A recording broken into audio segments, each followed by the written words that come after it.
Hello, today we're going to go over a few things on the website that we use for our math homework called xyzhomework.com. It's really easy to find if you ever are on a new computer or anything. If you just Google XYZ, it's pretty much the only thing that pops up. So once you get to the page, it should look like this. The first time only, you'll have to come in and register, but it's a super easy registration. You just have to give it your name, email, and make up a password. So once you make your registration, it is going to ask you for our course code. Make sure to get that course code from me. And it's also going to ask you to pay for the subscription. So the subscription will be a one-time purchase for your full year of work. So if you have me for this semester and another semester, that will count for both semesters. It'll last for one full year. You'll have to purchase that either from the bookstore or directly on the website. So after you get that, you can log in using that email and password that you just made up. Now, if you are having trouble finding the funds for your code, go ahead and make a registration, get signed in, put in the course code, and use that 2-week free trial. So go ahead and put that in. It gives you that option for the free trial, and that'll last you for 2 weeks so you can get things together to purchase the code. So yours will look slightly different than mine, but you'll select your course. We're going to look at a college algebra course really quick. In the course, it will look mostly like this. Let me turn it to the student mode. So you have a few less options here, but it should look about like this. I'll put any announcements up here at top, so just keep an eye on those. And then everything you need is down here in these folders. So you'll select the chapter that we're working on. I'll always put the notes up here at the top and then videos of the lessons. So you can watch the videos, you can pause, you can rewatch them as many times as you need. And then the note right here will open a PDF file of just kind of a shell of the notes that I go over in those videos. So make sure that you open that up and fill those in to get some points. So I really love this program because it has all kinds of extra features for you. So if you click right here where it says the lesson, it's going to open some information for you. So it's not actually a lesson to work on it. It gives you some information. It gives you, you see in this case, a video. So to actually open up the homework, you click where it says the lesson. So right here where it says 1.1. So when I click on 1.1, it gives me my homework problems. Now remember that I've minimized these to try to help you personalize your lesson. So if you have a whole lot of trouble on problems like number 4, you can do a whole bunch of problems like number 4, and I'll show you how to do that. But if number 3 is super easy for you, you can do it once, get the credit, and move on. So what I love about this program is it gives you unlimited options. So you see here on number 4, I actually have multiple parts. So if I thought the answer was 1, that'd be a little bit silly, but let's just make a guess. I click submit, it double checks that that's what I want to do. And it turns out the answer was not 1. Oh well. I can make another guess. Maybe I thought it was 2. You see that that is not the answer either. So I get one more attempt, and it tells me down here, this is my attempt 3 of 3. So maybe I thought the answer was 5. And turns out the answer wasn't 5 either. But don't worry, you're not doomed. So after that third attempt, it shows me what the answers were. So for this one right here where I had x squared plus 10x plus 25, if I plugged a 3 in for the value x and plugged that into my calculator and figured it out, I would have gotten the number 64. Same would have happened on B. On C, if I did it in this order of operations, you do get a different number. And then D is this number right here, negative 16.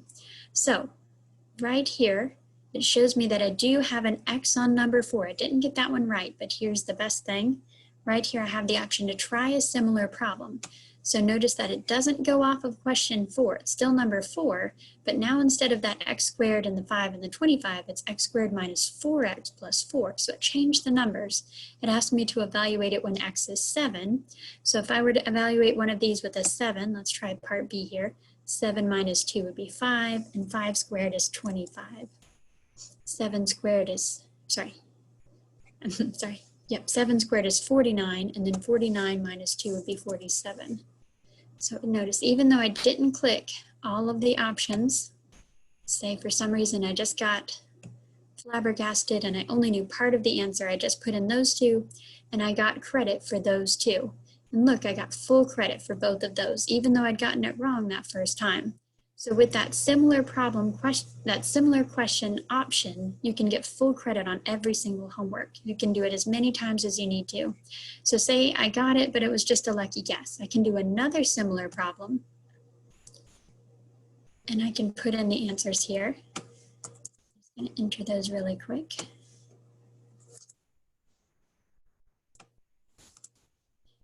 And this one would be 20. And I got it full credit. So I got all of those right. And so even though I'd gotten it wrong the first time, I now have 100% on this problem. So it does not penalize you for getting it wrong. So you can make as many mistakes as you need to. You can learn from your mistakes. You can do it again. Say again, it was just a lucky guess. And then I get it wrong this time. And I say, oh yeah, that's right, I was supposed to carry the 5 or whatever the situation might be, but notice I still have my credit 1 out of 1. So never hesitate to do your similar problems. If you're not fully understanding it, keep working on it, keep doing it over and over. If you've got the credit, it'll never take your credit away. So just keep working on them. So I really like that. The other thing that I really like are these right here, these help features. So say I was getting those and I just kept getting them wrong, didn't quite understand. Well, I have the option to watch a nice video. And not only do I have one video, I have 3 videos. So they give you multiple options here. So maybe you just really don't like the sound of Anna's voice, or you just click better with Aaron. Whatever the situation is, you have multiple people working it out for you in different ways. This one is even in Spanish. This one's closed caption, so you have lots of options. So we have those nice videos, and they're for almost every single problem. And there's also a link here to the ebook. So this would be an exact copy of the page out of the textbook that you're not required to get, so you still have access to the full textbook. So it goes through all of the properties and definitions, and it gives you lots of examples here. So you can go through and you can find a problem just like the one you were working on. Here it shows you about number lines, stuff like that. You can read up and learn all about it. So you have lots of resources. So you have my videos to watch, you have my notes to kind of work through and fill in, you have the e-textbook here, you have the videos, and there's one more thing that's really nice. Back up on the very front of the page here, it'll either be at the top or the bottom.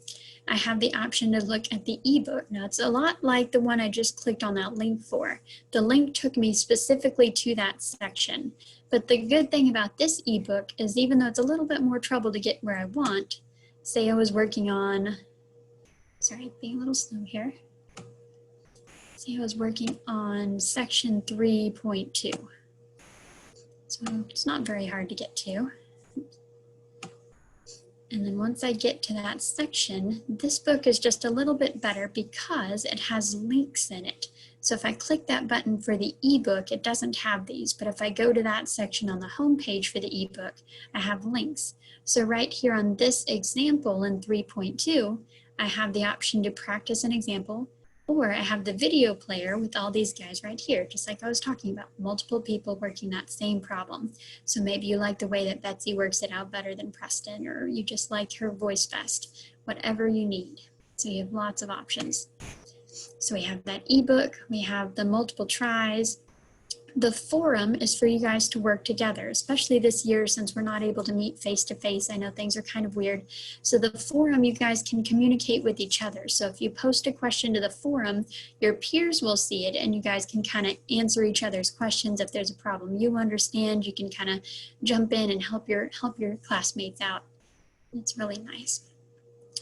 Now the answer entry guide will kind of help you get used to working with the keyboard here. So I know math on the keyboard can be a little bit tricky because of course we don't have like a square root button and things like that. So this answer entry guide will go through almost everything you need. But one of the main things is the special little yellow arrow here that pops up. So let me go back into a problem so I can show you that. So if I click here into like 1.3, remember to click the lesson number, not where it's talking about the video.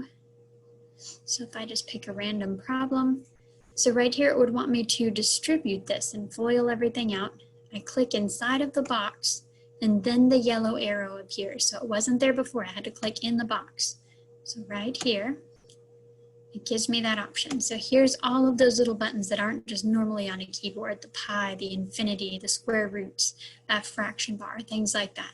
So just click that little yellow arrow, and it does work on your phone as well. It's a little bit funny sometimes because pop-ups, but whenever you do start typing things in, say I wanted, 2 over x.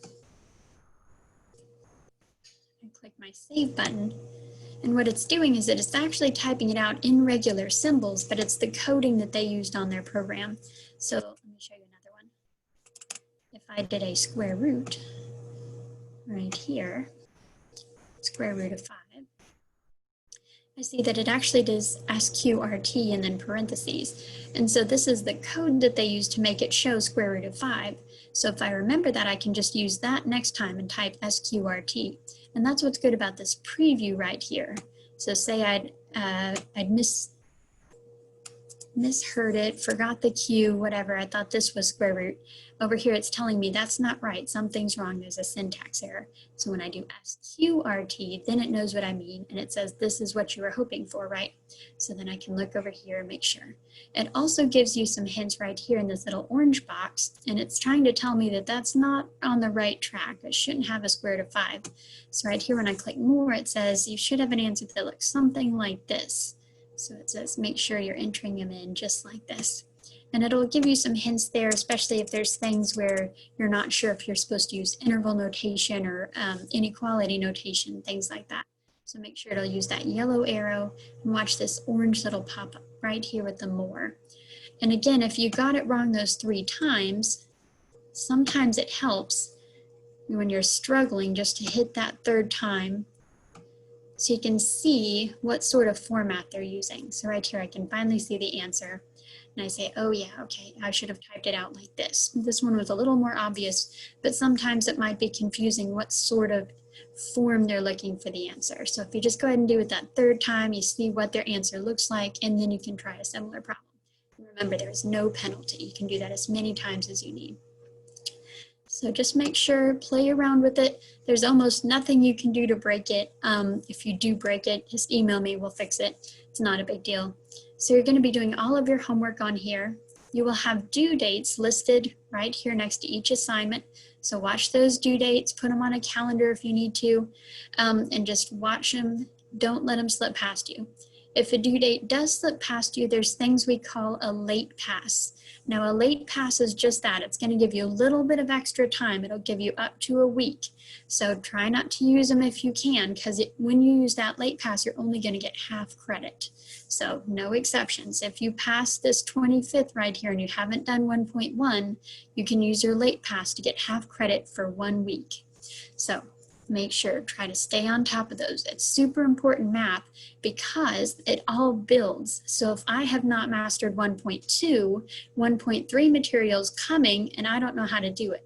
I need to know how to do 1.2 to understand how to do 1.3. So it's super duper important to stay on top of your homework. If you miss a lesson in history, you can probably still understand what they're talking about the next day. It's not like that in math and science. You really have to be careful. So that's why it's so essential just to really hang on to these due dates here. And that's why I'm not very lenient. You have to be very careful. So if you ever have questions, come to me soon so we can work on things before that due date slips up on you. And we can work things out. If you have any questions, let me know. Watch those announcements and remember to contact me with your CBC email. Don't use those links in Canvas because I'm not able to send attachments back to those. So try to use your CBC email. Thank you for watching this video.